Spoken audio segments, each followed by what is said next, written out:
네, 최근 유명 연예인들의 성범죄 선고가 나왔는데 판결이 엇갈렸습니다. 유명인들의 성범죄 판결 결과와 그 심리에 대해서 범죄 심리학자의 사건 추적, 더 사건에서 알아보겠습니다. 네, 그리고 브라질에서 15년이 넘는 수감 생활을 한 뒤 강제 추방 후 한국에서 무기징역을 선고받은 사건에 대해서도 이야기를 나눠보겠습니다. 공정식 경기대 교수와 함께합니다. 안녕하십니까? 네, 어서 오십시오. 자, 뭐 좀 며칠 지났긴 했습니다만, 이른바 이제 집단 성폭행, 불법 촬영 유포 등의 뭐 여러 가지 혐의를 받은 정준영과 최종훈 씨, 이 각각 징역 6년, 5년형을 받았죠. 자, 이 뭐 결과를 보면은 동정 전과가 없는 상황에서 검찰 구형과 비슷한 선고가 나온 건데, 자, 이게 좀 이례적인 결과라고요? 네, 원래 재판에서 선고할 때는 검찰에서 구형한 것보다는 좀 낮게 하는 게 일반적인데 이 사람들이 동정전과가 없음에도 재판부가 검찰이 구형한 대로 그대로 선고했다고 하는 것은 결국은 이 피고인들이 연예인이면서 공인이거든요. 네. 그렇죠. 따라서 공익 차원에서 이 사람들의 행위가 사회적으로 미치는 행위가 너무 크다라고 본 거죠. 그런 측면에서 판결을 봅니다. 예, 그 재판부는 단톡방의 대화 내용이 위법하게 수집된 증거다라는 정준영 측의 입장을 받아들이지 않은 거잖아요. 네, 그러니까 그렇습니다. 공익의 의미가 더 크다 이렇게 본 건가요? 그럴 수 있습니다. 이게 사안에 따라 다르게 적용될 수는 있는데 이 피고인 측에서는 이 단톡방의 기록이나 이게 수집되는 과정에서 개인정보법을 위반했고 네. 그다음에 동영상에 있는 내용 자체가 이게 지금 그 원본에 있는 것과 다르다. 그런 상태에서 이걸 증거를 채택해서 처벌하는 것은 뭐 맞지 않다. 이렇게 주장을 하게 된 거죠. 근데 재판부는 어떻게 봤냐면 이게 이제 공익 제보를 통해서 수집된 정보예요. 그래서 그 수집 자체는 위법한 것은 아닌데 정준영과 최종원이가 이걸 부인을 하니까 네. 원본과 다르다 부인하니까 결국은 증거 능력은 없다. 이렇게 판단한 거거든요. 그렇긴 하지만 단톡방에 있는 내용하고 피해자의 진술을 종합해 보면 유죄는 맞다. 이렇게 판결하신 거죠. 네. 이 정준영 씨 판결문을 보면은 사실 이 대상자도 여러 명이고요. 피해 여성도 여러 명이고 심지어는 최대 하루에 한 3번 정도 불법 촬영과 유포를 하기도 했다고 지금 나옵니다. 자, 이게 뭐 어떤 심리 상태에서 이렇게 한 건지 참 뭐 이해는 잘 안 가는데 뭐 어떻게 분석을 해봐야 되나요? 그러니까 하루에 불법 촬영을 3번 이상 했다고 하는 것은 이거를 이 행위가 그 뭐 특이한 행동이 아니라 늘상 있었다라는 것과 관련이 돼요. 네. 결국은 그것을 통해서 자신들이 어떤 쾌감을 얻으려고 하는 이런 변태 성역과 관련된 심리이기도 하고 더불어서 피해자들이 받게 될 고통에 대한 공감 능력이 전혀 없다라고 볼 수도 있는 거죠. 이게 잘못됐다는 의식이 상당히 부족했다 이렇게 판단을 좀 할 수 있겠군요. 그렇기 때문에 죄책감 없이 그런 행동들을 반복했다고 봐야 되겠죠. 그게 이제 판결문에도 이제 그 반영이 된 거고요. 네, 그렇습니다. 그 재판부 같은 경우에는 검찰이 청구한 보호 관찰 명령에 대한 판단을 기각하지 않았습니까? 일단 이게 뭔지부터 설명이 좀 필요할 것 같아요. 원래 보호관찰 제도는 주로 경미범죄자들을 사회 내에서 재범하지 않도록 하는 예방적인 처분인데 중범죄자들 중에서 형기를 살고 나와서도 재범할 위험성이 있으며 이런 사람들에게 담당 보호관찰을 붙여서 일정한 면담을 하게 하고 더불어서 이사나 뭐 여행을 가게 되면 반드시 신고를 하게 하거든요. 따라서 재범을 예방하고자 하는 처분이라고 볼 수 있습니다. 근데 재범을 우려하면서 보호 관찰 명령을 기각한 배경은 뭐라고 볼 수 있을까요? 검찰에서는 지금 정준영과 최종원에게 보호관찰 각각 5년을 청구했는데 구형을 했는데 이 사람들이 성범죄를 여러 번 했고 더불어서 피해자에 대한 어떤 반성이라든가 이런 게 없었다. 따라서 재범 위험성이 있다라고 본 것인데 보호관찰에 대해서 재판부가 기각한 이유는 보호관찰은 재범 위험성과 관련된 건데 이 사람들이 이번에 형을 받게 되면 연예인으로서 이런 행위를 동종범죄를 할 가능성이 거의 적은 거죠. 다만 이 사람들의 행위를 보면 상당히 변태 성역적인 요소를 갖고 있기 때문에 성범죄와 관련된 성치료 이수라든가 또는 아동 청소년 관련 취업 시설에 취업하지 못하도록 하는 제한 처분은 판결로서 하고 있습니다. 네, 정준영, 최종훈 씨는 또한 이게 전자발찌 부착도 면했는데 그것도 뭐 같은 맥락에서 해석될 수 있는 네, 겁니까? 그렇습니다. 네, 그렇게 볼 수 있습니다.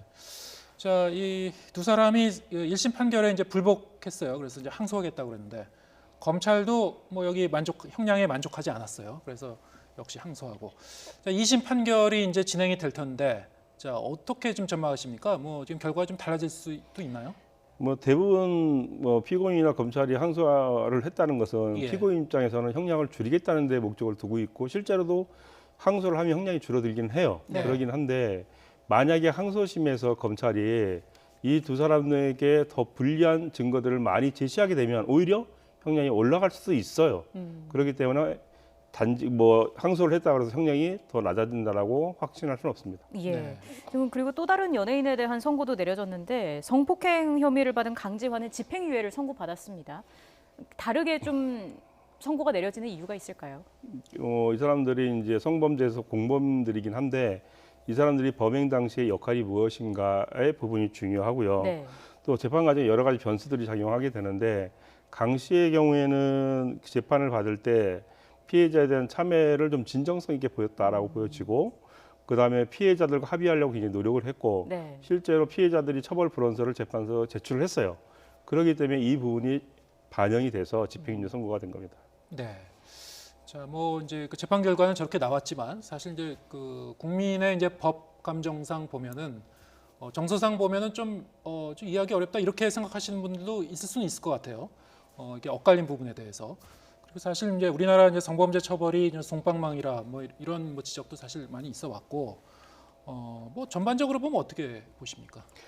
그 성범죄 처벌법에 대한 처벌 기준은 지속적으로 강화되어 왔다라고 보시는 게 맞고요. 예. 다만 이제 성범죄 유형이 뭐냐에 따라서 형량이 달라지고 네. 또는 범행의 고의성 여부, 예를 들면 또 강간이냐 또 추행이냐에 따라서 달라지기도 합니다. 우리나라 형법상으로 성범죄 중에서 가장 중요한 형벌은 특수강간의 경우인데 이거는 흉기나 또는 2인 이상의 합동으로 강간한 경우인데 이 경우에는 무기징역까지 가능하거든요. 그렇기 때문에 형량으로 놓고 본다면 그 적다고 하기는 어려운데 네. 무기형이기 때문에 예. 다만 이렇게 자유형을 집행해서 성범죄를 줄이는 것은 한계가 있는 거 아니냐. 왜냐하면 지속적으로 한 10년째 3배 정도 늘었다고 하니까.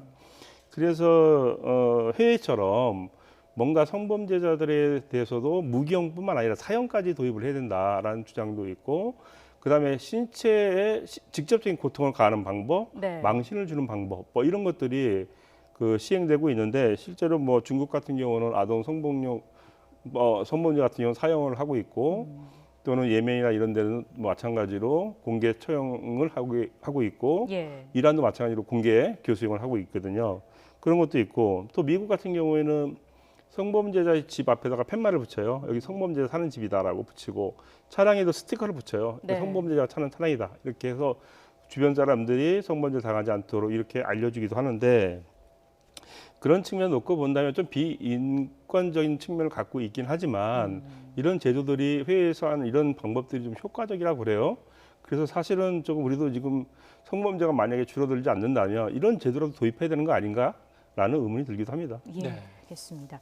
주제를 좀 바꿔보겠습니다. 브라질에서 강도살인 혐의로 30년 징역형을 받고 15년간 복역을 한 남성이 국내에 돌아와서도 다시 처벌을 받은 사건이 있었습니다.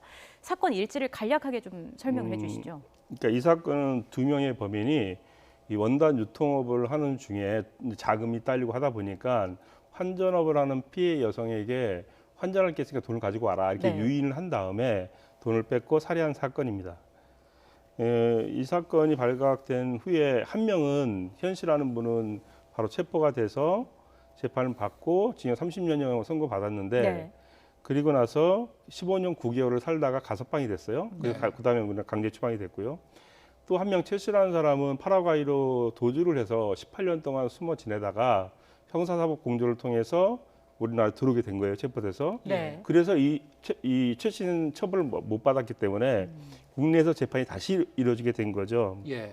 그래서 이제 우리나라 대법원에서는 어떻게 봤냐면 이게 외국에서 판결을 받았는데 이게 우리나라에서 또 처벌하면 일사부재리 원칙 바라는 거 아니냐 네. 이런 얘기가 있을 수 있는데 외국에서 처벌을 받았다 하더라도 이게 우리나라 법원을 구속하지 않아요. 그러니까 기속하지 않고 더불어서 외국에서 판결이 내려진 것은 우리나라에서는 기판력이라 통상 얘기하는데 이미 판결에 대한 선고 효력이 없어요. 그렇기 때문에 일사부재리 원칙이 바라지 않기 때문에 재처벌이 가능한 겁니다. 예. 자, 뭐 이런 경우가 또 있습니까? 그렇게 많지는 않은데 예. 2005년도에 필리핀에서 네. 그 지인을 살해한 한 사람이 예.